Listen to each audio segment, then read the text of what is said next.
Hey guys, tonight we're lost in the Sahara, where the stars burn like tiny campfires above an ocean of sand. You're trudging through dunes, the air so dry it steals your breath, and the night sky feels close enough to touch. The Berbers, those desert masters, use these stars to navigate for centuries, and you're about to learn how. One wrong step in this endless void and, spoiler, you probably won't survive this without their tricks. So, before you get comfortable, take a moment to like the video and subscribe, but only if you genuinely enjoy what I do here. Drop your location and local time in the comments. I'm curious where you're drifting off from. Now, dim the lights.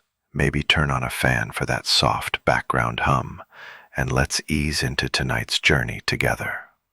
You're standing on a dune's crest, the Sahara stretching endless in every direction. The stars aren't just pretty. They're your map, your clock, your only hope. The Berbers, nomadic badasses of North Africa, mastered this. For over 1,000 years, they crossed the desert without GPS, using the sky's patterns to find oases, trade routes, or just home.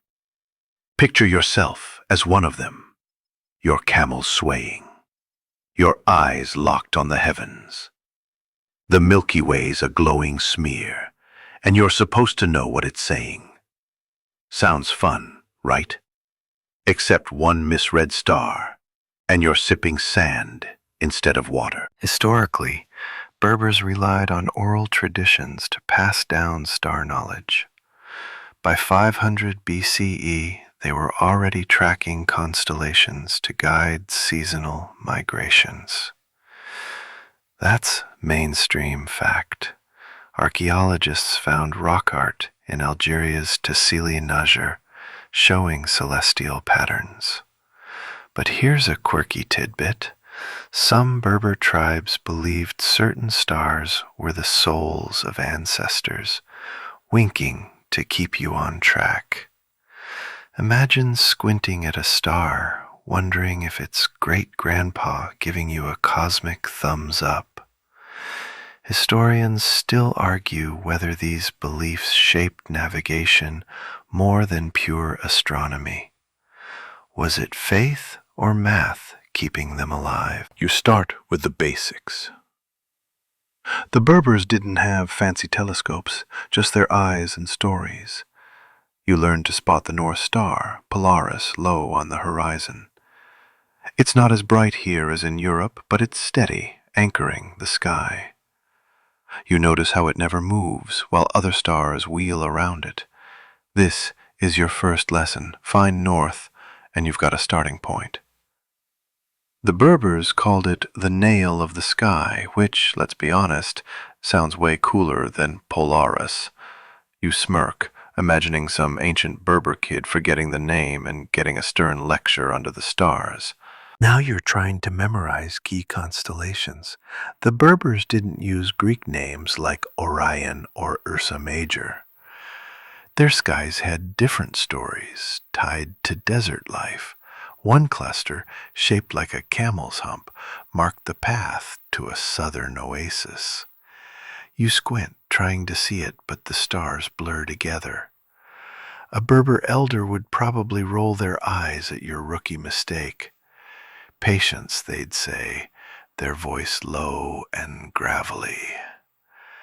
You take a breath, the cold night air sharp in your lungs, and try again. The stars start to make sense, like dots connecting in a cosmic game. Your feet sink into the sand as you walk, practicing. You're not just looking up, you're feeling the desert's rhythm. The stars tell you when to move. Night's cooler than day, obviously. But certain stars signal the best hours to avoid scorpions or heat stroke. You chuckle, thinking of modern hikers with their fancy apps, while you're out here playing Berber Survivor. The sky's your guide, but it's overwhelming. How did they do this without losing their minds? You're about to find out, step by sandy step. You're still out here, ankle deep in Sahara sand, the night sky sprawling like a cosmic puzzle. Remember that nail of the sky from last time?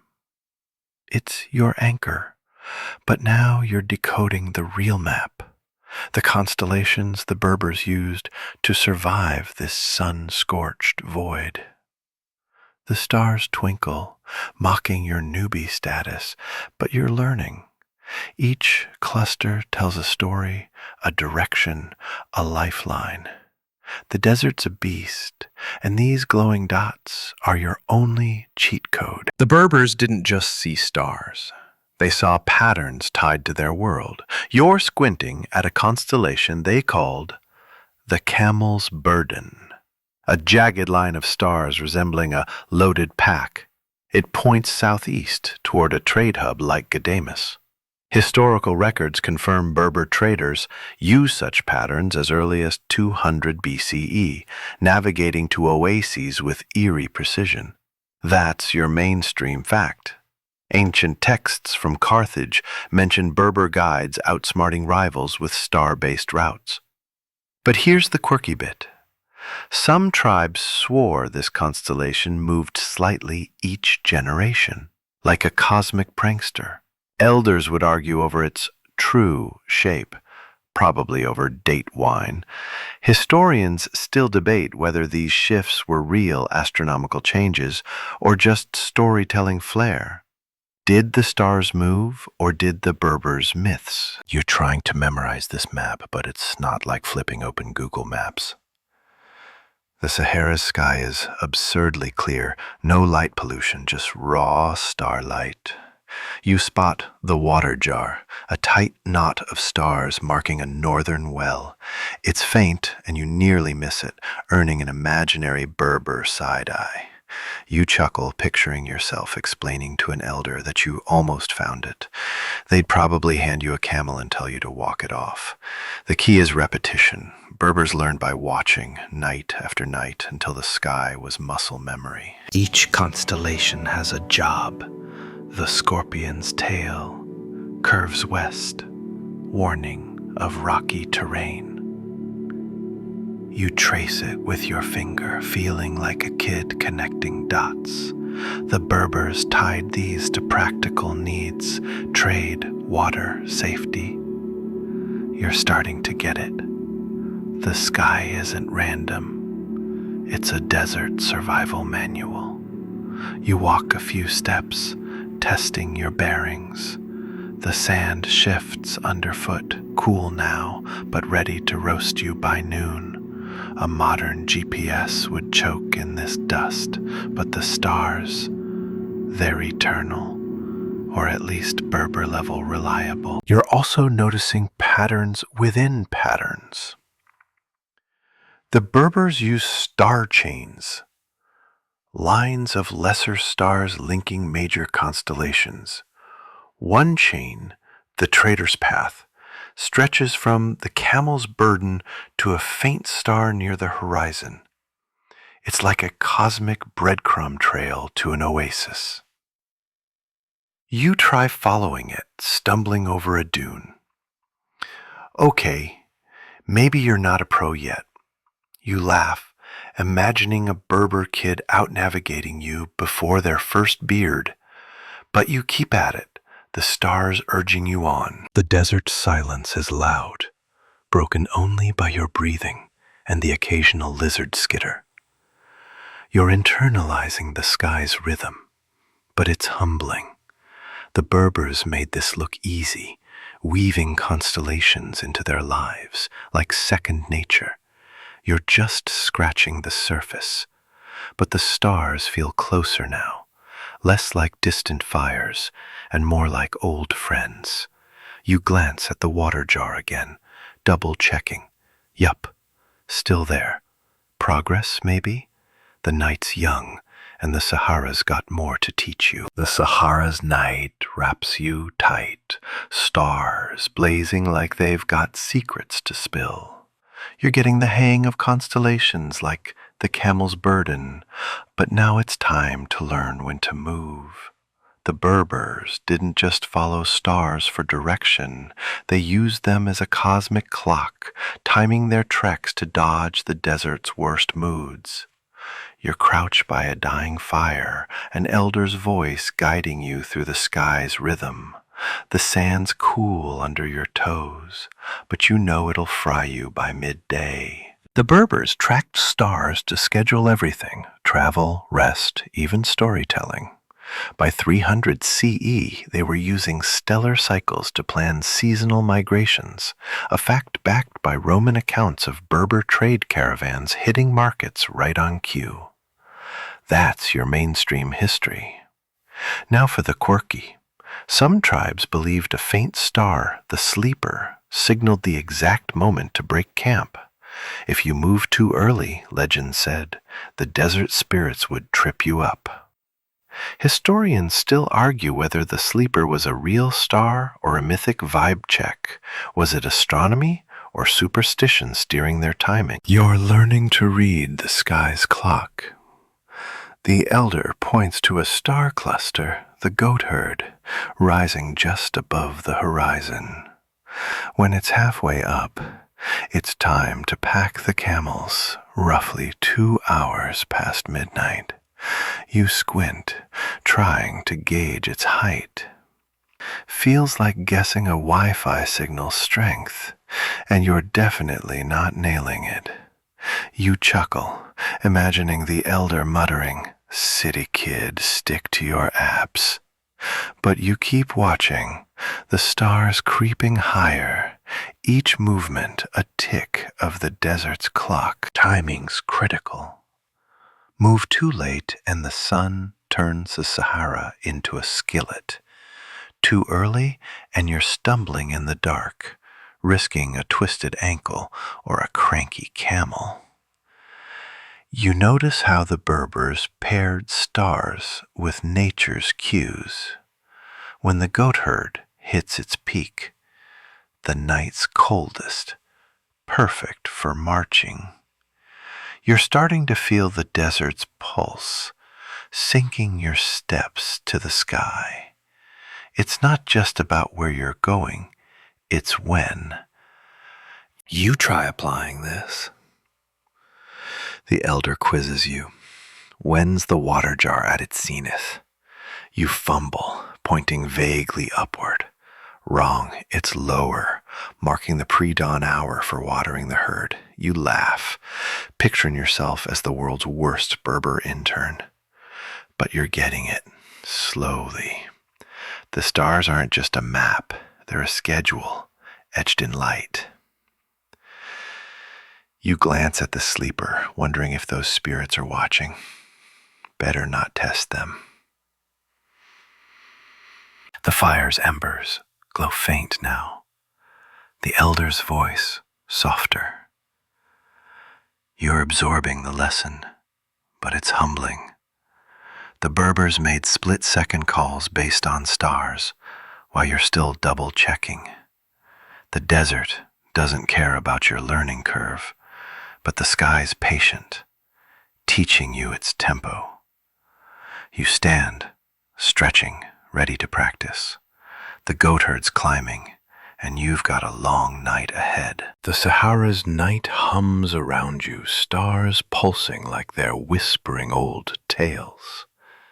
You've got the timing down, sort of, thanks to the goat herd, but now the elder's sharing something deeper, the Berbers' sacred sky stories.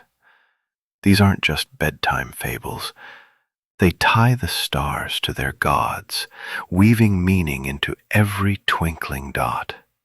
You're sitting cross-legged on a dune, the sand still warm, as the elder's words paint the heavens with myth.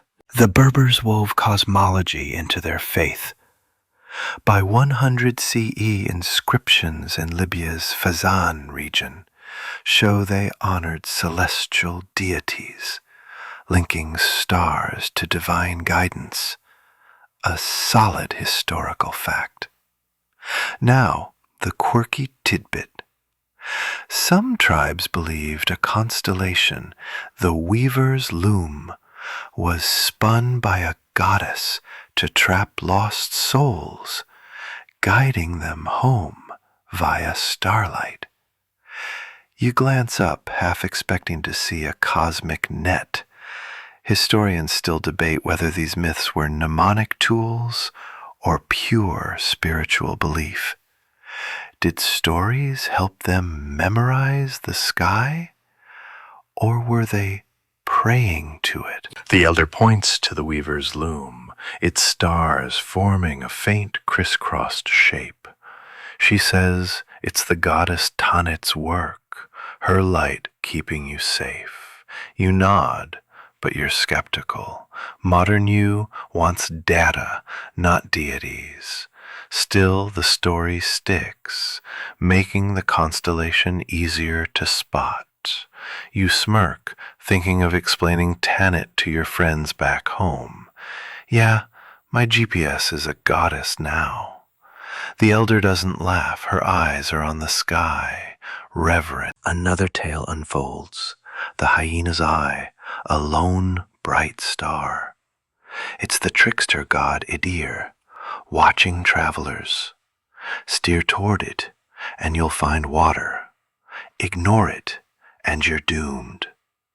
You trace its glow, wondering if it's Sirius, the dog star. The Berbers didn't care about Greek names, but their myths gave every star purpose. You're starting to see the sky as they did, a divine tapestry, not just a map. These stories aren't random. They're survival tools, embedding directions in narrative. The weaver's loom points northeast to a salt mine. The hyena's eye marks a spring. You test this, walking a few steps toward the eye. The sand crunches, and you feel oddly watched. You chuckle, imagining Idir judging your navigation skills. Not bad for a rookie, you mutter, hoping the trickster agrees. The elder's voice slows, describing how stars birthed their gods. The Milky Way, the mother's milk, nourished creation itself. You look up, its hazy glow stretching horizon to horizon. It's beautiful, but you're no poet. You're just trying not to get lost. Still, the myths make the sky feel alive, less like cold science and more like a conversation. You're not religious, but you get why the Berbers were. The desert's brutal. The stars feel like allies. You lean back, the dune cradling you. The stories are sinking in, blending with the constellations you've learned. The weaver's loom, the hyena's eye, they're not just stars now. They're characters in your journey. You glance at the elder, her face lit by starlight, and wonder how many nights she's told these tales. The Sahara's vast, but the sky's vaster, and you're just a speck under its myths. The Sahara's stars wink at you, carrying the weight of Tanit's loom and Idir's watchful eye. You're not just listening to myths anymore. You're learning the Berbers' hands-on tools for reading the sky. No high-tech gear here, just clever, lo-fi tricks to turn starlight into a survival kit.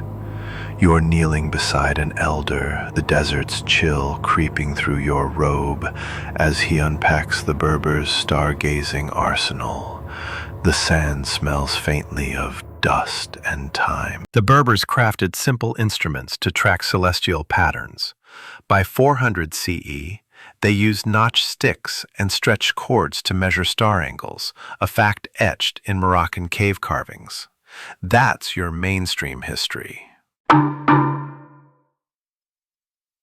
Now the quirky gem. Some nomads carried star stones, polished rocks with constellation patterns scratched on them, like cosmic cheat sheets. You hold one, its edges smooth, and grin. Imagine losing this and flunking desert navigation. Historians still debate whether these stones were practical tools or sacred talismans. Were they maps or prayers? The elder hands you a notched stick, called a sky measure. You point it at the water jar, aligning a notch with its brightest star. The angle tells you it's halfway to zenith, time to move soon. It's clunky, like using a ruler to draw a masterpiece, but it works. You fumble, nearly dropping it, and mutter, "Bet they didn't have butterfingers back then." The elder's stern glance says otherwise. Precision matters. 1 degree off, and you're miles from the oasis. Another tool, the cord compass.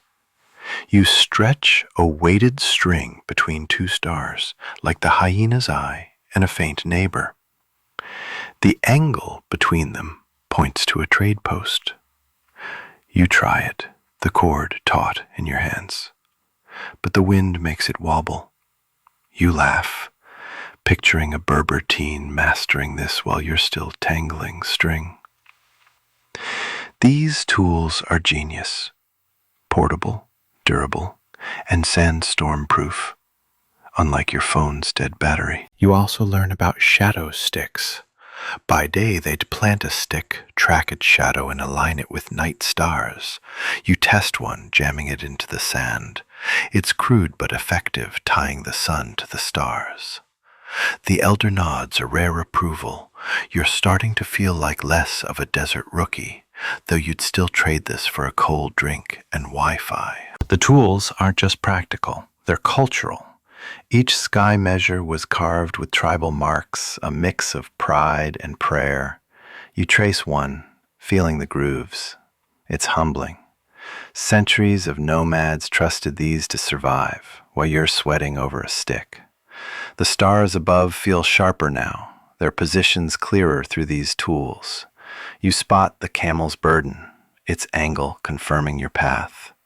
Progress, maybe. The elder's voice fades as he watches you practice.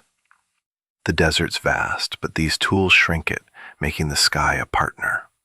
You're not mastering this tonight, but you're closer. The starstone in your palm feels heavy with history, urging you to keep learning. The Sahara's stars burn steady, your starstone still warm in your hand from last time. You're not just measuring angles anymore. You're joining a Berber caravan, following celestial markers along ancient trade routes.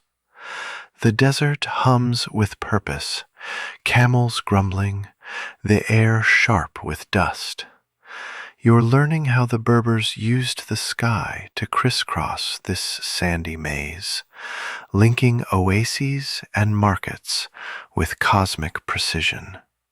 The weaver's loom glints above, urging you forward. Berber trade routes, thriving by 500 CE, relied on star navigation to connect sub-Saharan Africa with Mediterranean ports, fact-checked by Roman trade logs. Now the quirky bit. Some caravans marked their paths with star cairns, piles of rocks aligned to constellations like the camel's burden. You trip over one, cursing softly, and laugh. Imagine explaining a sprained ankle to a camel driver. Historians still debate whether these cairns were navigational aids or ritual markers.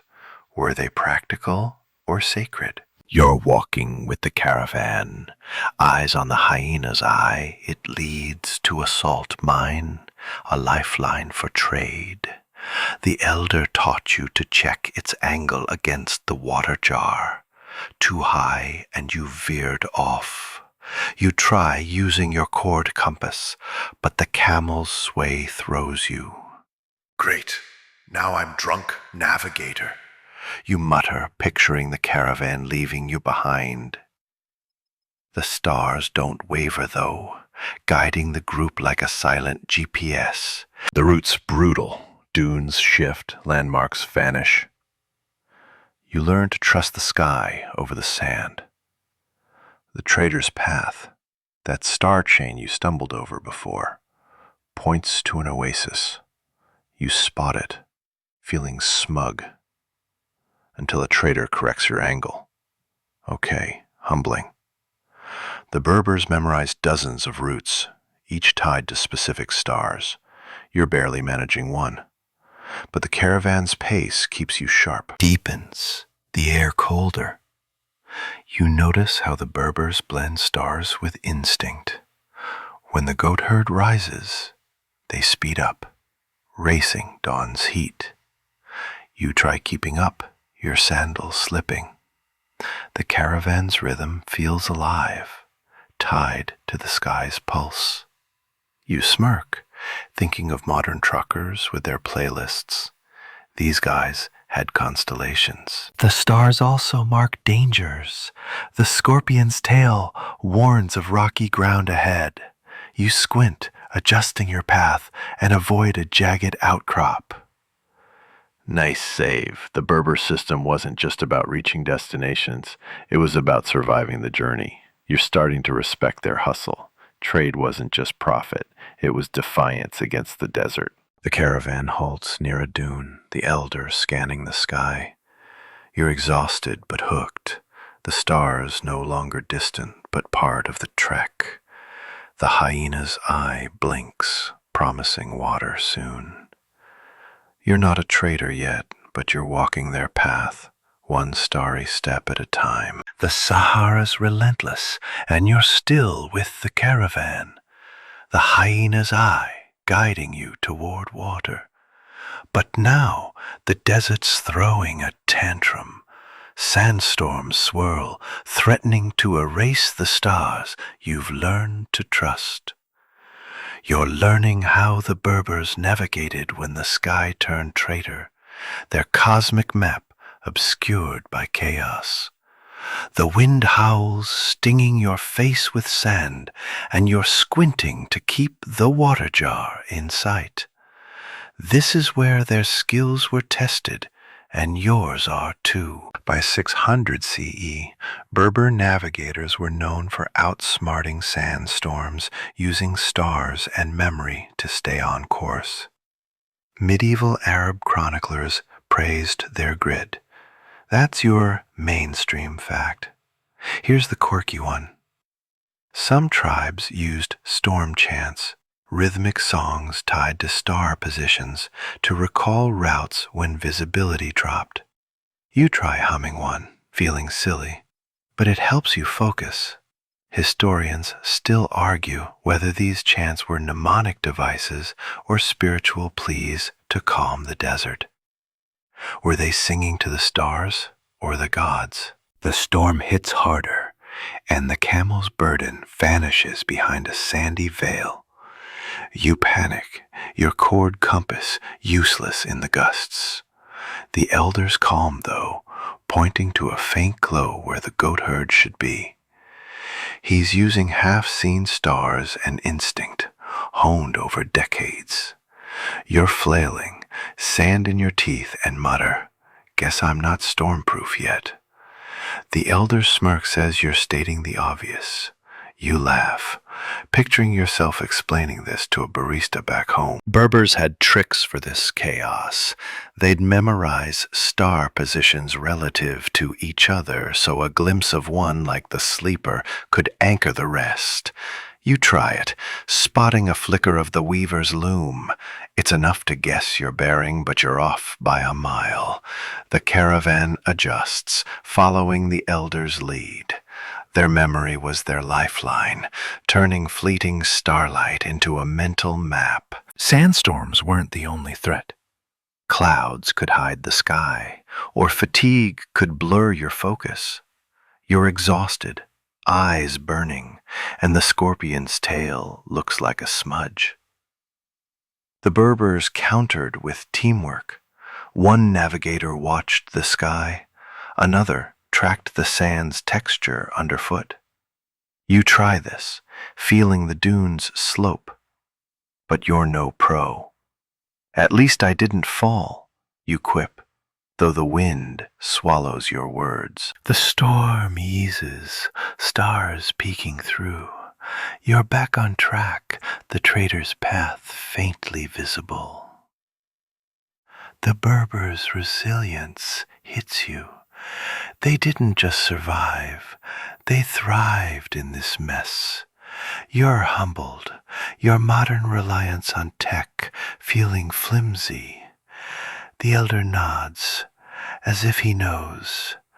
The desert's still a beast, but the stars are winning, and you're learning to trust them, storm or no storm. Sahara's calm now. Stars sharp again after the sandstorm's chaos. You are back with the caravan, the trader's path guiding you. But it's time to dig deeper into the Berbers' star science. This isn't just navigation. It's a full-on astronomical culture, blending observation, math, and desert smarts. You're sitting by a flickering fire, the elder sketching star patterns in the sand, explaining how the Berbers turn the sky into their laboratory. The air's crisp, smelling of dry earth. By 700 CE, Berbers were calculating seasonal shifts using star risings, a fact noted in early Islamic texts praising their calendar precision. That's your mainstream history. Now, the quirky tidbit, some tribes used star clocks, counting breaths between key stars crossing the sky to measure time. You try it, breathing slowly as the goatherd moves, but lose count. Guess I'm not a human stopwatch, you mumble, picturing a Berber kid nailing it. Historians still debate whether these clocks were scientific or ritualistic. Were they timing the night or honoring the stars? The elder traces the water jar, explaining how its position predicts rainy seasons. Berbers watched its heliacal rising when it appears just before dawn to time crop planting in oases. You're impressed. This is straight up astronomy. No telescope needed. You try spotting it, but the horizon's tricky. The elder's patient, unlike your old math teacher. You smirk, imagining him grading your star chart with a red pen. Their science went beyond seasons. Berbers measured star altitudes with sky measures, estimating distances between oases. You grab your notched stick, aiming at the hyena's eye. The angle suggests a day's travel to water. It's not exact, but it's close. Berber level close. You're starting to get why they trusted this. The desert's a puzzle, and the stars are the pieces, fitted together with brainpower. They also tracked lunar phases, tying them to stars like the Weaver's Loom for night marches. You notice the moon's crescent, low and silver. The elder says it's a bad night for travel, too dim. You nod, feeling like a rookie meteorologist. No storm chance needed tonight, you quip. But the elder's focused, scanning the sky for omens. This wasn't just practical, it was cultural. Star knowledge shaped Berber identity, from trade to storytelling. You trace the camel's burden in the sand, feeling its weight. Their astronomy wasn't written in books, but in lives, every caravan, every oasis. You're humbled, your modern apps seeming flimsy. The elder's firelit face says he knows the stars are more than science, they're the Berber's soul. The Sahara stars glow fiercely, their patterns now familiar as you trace the weaver's loom. You've seen the Berber's science, but how did their sky knowledge stack up against outsiders? You're resting by an oasis, palm fronds rustling, as the elder compares Berber star lore with foreign systems. The desert's vast, but the sky's a shared canvas, and you're about to see how different eyes read it. The air's warm, heavy with the scent of damp earth. By 800 CE, Berber astronomers were trading ideas with Arab scholars, influencing Islamic star catalogs, fact confirmed by al-Sufi's texts. That's your mainstream history. Now the quirky bit. Some Berbers claimed their mother's milk, the Milky Way, was a river of divine tears, while Greeks called it spilled milk from Hera. You chuckle, picturing a cosmic argument over dairy metaphors. Historians still debate whether Berber sky knowledge predates or borrowed from Mediterranean systems. Who taught whom first? You're staring at the hyena's eye, which Arabs called Sirius. The Berbers saw it as Idir's gaze guiding to water. Arabs tied it to seasonal floods. Same star, different stories. You try aligning it with your sky measure, but the elder corrects you. Berbers measured lower on the horizon than Arabs. It's humbling. Your modern brain wants one right system, but both worked. You mutter, "Guess the sky's bilingual," earning a rare elder grin. The Greeks come up next. Their Orion, a hunter, roughly matches the Berber scorpion's tail, a warning of rocky terrain. You squint, trying to see both, but the Berber version feels more grounded, desert practical, not mythic swagger. Greek star charts with their math-heavy grids were precise, but lacked the Berbers' storytelling soul.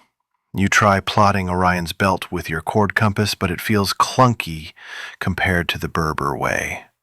Stick to camels, not constellations, you joke, shaking sand from your robe. Then there's the Ptolemies in Egypt, their star tables, full of degrees and declinations, treated the sky like a spreadsheet. Berbers, though, wove the water jar into survival. Its rising meant planting time. You admire Ptolemy's rigor, but prefer the Berbers' vibe, tying stars to life, not just numbers. You test this, checking the water jar's position. It's low, signaling a dry month, spot on. The elder mentions Phoenicians, who sailed by stars but focused on coastal routes. Their Polaris obsession baffled Berbers, who found it too dim in the Sahara. You glance at the nail of the sky, barely visible, and get why. The desert demanded a different sky logic, flexible, intuitive. You're starting to see the Berbers' edge. Their system wasn't just knowledge, it was survival art. This clash of skies humbles you. The Berbers didn't need observatories, their desert was their lab. You lean back, oasis water lapping nearby, and feel the stars' weight. They're universal, but the stories? Those are human, shaped by sand, sea, or scroll. The elder's quiet, letting the sky speak. The Sahara's stars feel like old friends now. The hyena's eye winking as you sit by the oasis. You've compared Berber sky knowledge to others, but now you're reflecting on its lasting echo, how their star navigation ripples into today. The desert's quiet, the air soft with the scent of date palms, and you're tracing the camel's burden, wondering how its light still guides. This is the Berber's legacy, etched in the sky and sand. By 1000 CE, Berber star lore shaped medieval trade networks, a fact preserved in Mali's Timbuktu manuscripts. That's your mainstream history. Now the quirky bit. Some modern Tuareg Berber descendants still use star songs to teach navigation, humming the water jar's path like a cosmic playlist. You try singing one, off-key, and laugh, Imagine this on Spotify. Historians still debate whether these songs preserve ancient knowledge or evolved with time. Are they original Berber or remixed? You're looking at the sky, realizing its lessons endure. Modern Berbers in Morocco's Atlas Mountains use stars to time festivals, echoing the goat herd's old rhythm. You test it, spotting its rise. Yup, festival season's near. It's not just tradition, it's practical. GPS fails in dunes, but the weaver's loom doesn't. You smirk, picturing a tech bro lost, while nomads nail it. The legacy's global, too. Berber astronomy influenced Islamic scholars, whose star charts reached Europe, nudging the Renaissance. You trace the scorpion's tail, feeling its long reach. Even today, astronomers study Berber methods for low-tech navigation. Think space missions with dead batteries. You're awed. Your starstone feels heavier, a link to this chain. But it's fading. Urban sprawl dins the Sahara's sky. Kids chase screens, not stars. You feel a pang, like losing the sleeper's light. Yet, some Berbers keep teaching, passing sky measures to grandkids. You hope they hold on. The desert taught you humility. Your apps can't match this wisdom. The stars soften, dawn creeping in. You're tired. The oasis a gentle cradle. The Berbers' sky isn't just history. It's a whisper to keep looking up. You close your eyes, the mother's milk fading, and feel safe, guided. The night's unraveling now, the Sahara's vastness folding into a softer glow. You're no longer trudging through dunes or squinting at the hyena's eye. You're resting, the stars a quiet blanket above. The Berbers' stories, Tanit's loom, Idir's gaze, linger like a lullaby, their wisdom sinking deep. You don't need to navigate tonight. The desert's lessons are part of you, carried in memory, just as the elders carried star songs across centuries. The sands cool, the air a gentle hum, and the sky feels closer, its light wrapping you in calm. Let the constellations fade for now. They'll be there tomorrow, eternal as the Sahara itself. Sleep comes easily, a slow drift under the stars' watchful care, their whispers fading to a hush. Rest well, dreamer.